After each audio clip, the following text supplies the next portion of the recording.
The easiest way to spot a junior employee, a junior executive, someone fresh out of business school, is that when they present, they just dump data.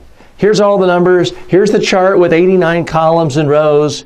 Let me read through the PowerPoint, blah, blah, blah, blah. They're insecure. They're not confident yet.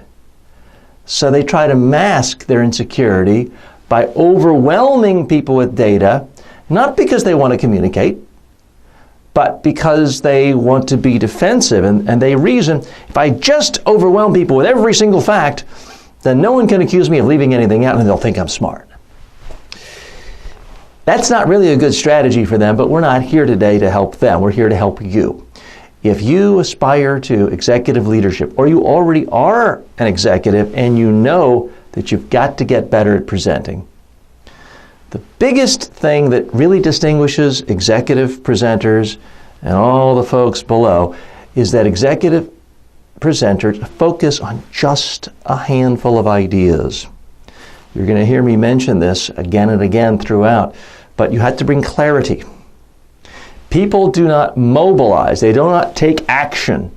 They do not move mountains to push mountains of data.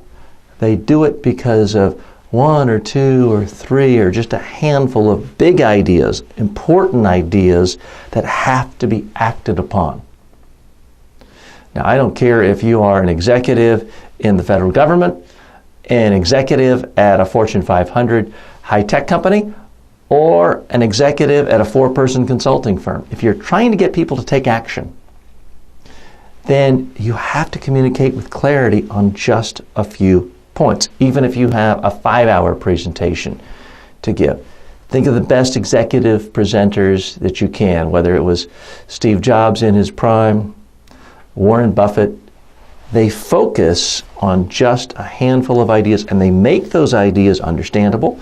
They make those ideas visual, sometimes by painting a picture with words, sometimes with actual pictures.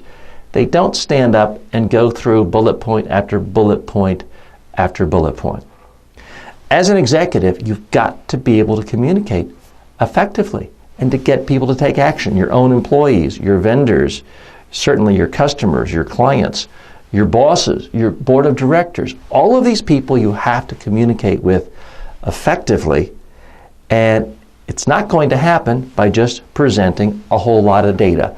The data do not speak for themselves. If they did, you would sit at home, send emails, and never go to the office. You have to put a spotlight on what's most important.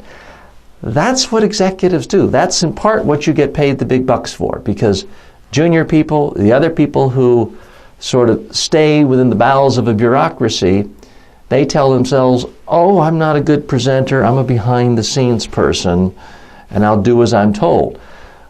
Well, you're the one who has to communicate what it is your organization does, or at least your division. And that's why it's critically important to focus on a handful of ideas and not just dump data the way other people do within your organization.